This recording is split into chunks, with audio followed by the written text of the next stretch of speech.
کہ ایک انسان اپنی کوئی چیز بازار میں لا کر بیچے تو اسے کس انداز سے بیچنا چاہیے، اس کو کتنا پروفٹ رکھنا چاہیے، اس کو کتنا اپنی چیز کو بیچنے کی اجازت ہے، یہ تمام چیزیں شریعت نے بتلائی ہیں۔ ایک انسان ضرورت کے موقع پر ادھار بیچ سکتا ہے اور ایک انسان ضرورت کے موقع پر ادھار خرید سکتا ہے، تو اسلام نے اس کے بھی احکامات بتلائے کہ ایک انسان ادھار کس انداز سے خرید سکتا ہے، انسان ادھار معاملہ کس طریقے پر کر سکتا ہے۔ یہ پورے شریعت اسلامیہ کے احکامات اللہ کے رسول صلی اللہ علیہ وآلہ وسلم سے ثابت ہے۔ مسئلہ سب سے بڑا یہ ہے کہ آج مسلمان اسلامی احکامات سے ناواقف ہیں۔ ہم ہمیشہ اپنے ظاہری نفع کو سامنے رکھتے ہیں، ہم ہمیشہ اپنے دنیا کے مادی منفعت کو سامنے رکھتے ہیں، لیکن اسلامی احکامات کو بالائے طاق رکھتے ہیں۔ ایک ضرورت کے موقع پر ایک انسان جب ضرورت کی بنیاد پر کسی سے قرض مانگتا ہے تو مارکیٹ کے اندر، معاشرے کے اندر، بازار کے اندر کوئی آدمی ایسا اس کو نہیں مل سکتا جو اس کو قرض حسنت دے۔ ہاں، وہ انسان اگر سود پر، وہ انسان بیچ پر، وہ انسان ضرورت کے موقع پر اگر سود پر قرض لینا چاہے تو مارکیٹ میں ایک نہیں درجنوں لوگ موجود ہوں گے جو صرف مادی منفعت کی بنیاد پر اس ضرورت مند کی ضرورت کا استحصال کرتے ہوئے اس کو قرض دیتے ہیں اور اس قرض کے نتیجے میں بھی نفع اٹھاتے ہیں۔ یاد رکھیے کہ قرض پر سود لینا، قرض پر نفع حاصل کرنا شریعت اسلامیہ کی نگاہ میں حرام ہے، اور رسول اللہ صلی اللہ علیہ وآلہ وسلم پر اللہ رب العزت نے قرآن مجید کے اندر صاف طور پر اعلان کر دیا کہ جو آدمی سود کھاتا ہے، جو آدمی سودی معاملہ کرتا ہے، جو آدمی سودی کاروبار کرتا ہے، اللہ رب العزت نے فرمایا یاد رکھ لے وہ سودی کاروبار نہیں کرتا بلکہ وہ اللہ سے، اس کے رسول سے جنگ کا اعلان کرتا ہے۔ فَإِن لَمْ تَفْعَلُوا فَأْذَنُوا بِحَرْبٍ مِّنَ اللَّهِ وَرَسُولِهِ۔ قرآن مجید کے اندر سورہ بقرہ کے اندر اللہ رب العزت نے یہ صاف طور پر کر دیا کہ اگر کوئی سودی معاملہ کرنا چاہتا ہے تو پہلے اسے اپنے ذہن کی گرہ کھول کر یہ سن لینا چاہیے کہ سودی کاروبار کرنا اللہ اور اس کے رسول سے جہاد کرنا ہے، اور کس آدمی کی مجال ہے کہ وہ اللہ سے لڑائی لڑ لے۔ اس لیے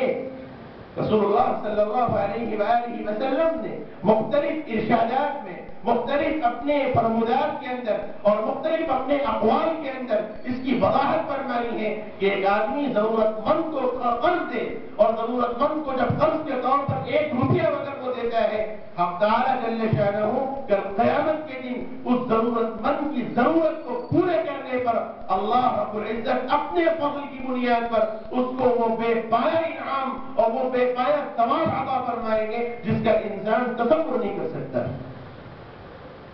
میں اس سلسلے میں یہ بات بھی کہنا چاہتا ہوں اور بہت معافی کے ساتھ عرض کرتا ہوں کہ تالی کبھی 2 ہاتھ سے بچتی ہے، تالی 1 ہاتھ سے نہیں بچتی۔ آج مسلمانوں کے اندر، اسلامی معاشرے کے اندر، مسلمانوں میں نام لیوا مسلمانوں کے اندر یہ سب سے بڑی جو کوتاہی آئی ہے کسی کو قرض نہ دینے کی، یہ خود ہماری اپنی کارستانی بھی ہے۔ انسان ضرورت کے موقع پر کسی سے قرض طلب کرتا ہے، کوئی آدمی اس کے حالات پر رحم کرتے ہوئے، اس کی مصیبت کو سامنے رکھتے ہوئے، اس کی ضروریات کا خیال کرتے ہوئے، دوسرے الفاظ میں اس کی مجبوری پر ترس کھاتے ہوئے اگر کوئی آدمی اس کی مدد کرتا ہے، دستگیری کرتا ہے، معاونت کرتا ہے، نصرت کرتا ہے، اس کا قرض اس کو دیتا ہے، تو پھر سامنے والے کا بھی اخلاق یہ ہے، ایمان یہ ہے کہ وہ بھی اس اپنے احسان کرنے والے کے ساتھ حسن سلوک کا تعلق رکھے۔ سب سے بڑا مسئلہ یہ ہے کہ ضرورت مند ضرورت کے موقع پر مانگتا ضرور ہے، اور جب قرض واپس کرنے کا مسئلہ آتا ہے اور جب وہ لمٹ اور وقت متعین پورا ہو جاتا ہے کہ جب اس کو اپنے پیسے واپس کرنے پڑتے ہیں تو تجربہ یہ ہے کہ جو بیچارہ آج تک اس نے قرض دیا، وہ آج تک آپ کا محسن تھا، اب آج وہی آدمی آپ کا سب سے بڑا دشمن بن جاتا ہے۔ اس کو دیکھیں گے راستے سے کٹ جائیں گے. وہ جب اپنا قرض مانگے گا تو بیچارہ قرض دینے والا اب اپنے پیسوں کا مطالبہ اس انداز سے کرتا ہے کہ معلوم ہوا کہ صاحب وہی آدمی ضرورت مند ہے. وہ لینے والا تو اپنی ضرورت کے موقع پر بڑی عاجزی انکساری کے ساتھ لے لیا, اور جب دینے کا مسئلہ آیا تو اب یہ تانا شاہی دکھانے لگا, اور یہ آدمی جو جس نے اس کی ضرورت کو خیال کرتے ہوئے اس کو مان دیا, اب وہ آدمی اپنے مال کو حاصل کرنے کے واسطے بیچارہ در در کی ٹھوکریں کھاتا پھرتا ہے. اور اسی کے نتیجے پر یہ مسلمانوں کے اندر یہ سب سے بڑا مسئلہ آ گیا کہ لوگ قرض دینے سے کترا رہے ہیں, بلکہ لوگوں کو یہ کہتا ہوا سنا گیا ہے, اور شاید کسی نے کہا بھی تو بہت صحیح بات کہی, کہ صاحب آج کل کے زمانے کے اعتبار سے دے کر برے ہونے سے نہ دے کر برے ہونا بہتر ہے.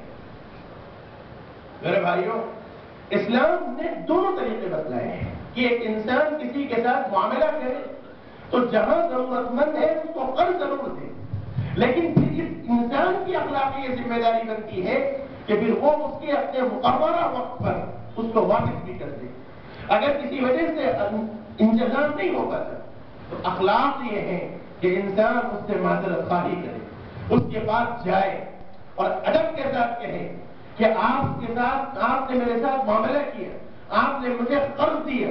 آپ نے میرے ساتھ ایک حسن سلوک کیا, آپ نے میرے ساتھ احسان کا معاملہ کیا, میرے اور آپ کے درمیان یہ معاملہ طے پایا تھا کہ میں آپ کو فلاں مدت تک آپ کی رقم آپ کو امانت کے ساتھ واپس کر دوں, لیکن مسئلہ یہ ہے کہ اس وقت میرے پاس انتظام نہیں ہو پایا, میں اور کچھ دنوں کی مہلت چاہتا ہوں. یہ اخلاق انسانی اخلاق کا مظاہرہ کرے, اور خدا کی قسم اگر یہ چیزیں ہمارے معاشرے کے اندر آ جائیں تو انسان اور خاص طور پر ہم مسلمان اتنے بے ضمیر نہیں ہو گئے, ہمارا ایمان اتنا نہیں بڑھ گیا, ہم اتنے بے ایمان نہیں بن گئے کہ اگر یہ چیزیں ہمارے اندر آ جائیں تو انشاءاللہ پورے معاشرے کے اندر ایک نہیں دسیوں آپ کو ایسے لوگ مل جائیں گے جو آپ کو قرض دینے کے لیے دستیاب ہوں.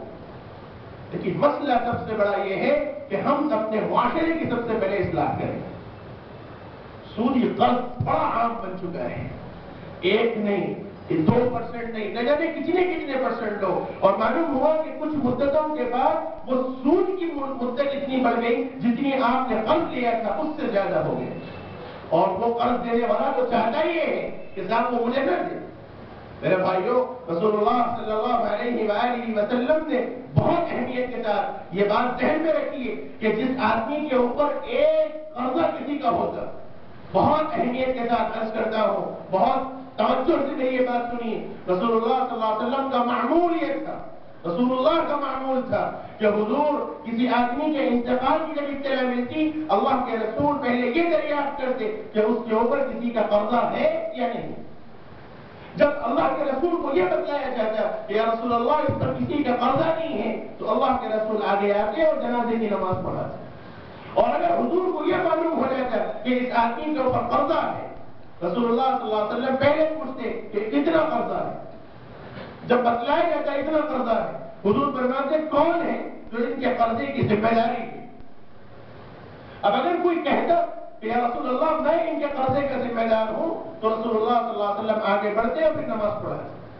اور بہت سی مرتبہ ایسا ہوا کہ رسول اللہ صلی اللہ علیہ وسلم کو اطلاع ملی کہ فلاں آدمی کے اوپر قرضہ ہے اور اس کا انتقال ہوا, رسول اللہ صلی اللہ علیہ وسلم نے اس کے جنازے کی نماز نہیں پڑھی, اور حضور نے صاف فرما دی ہے کہ میں اس کی جنازے کی نماز نہیں پڑھا سکتا.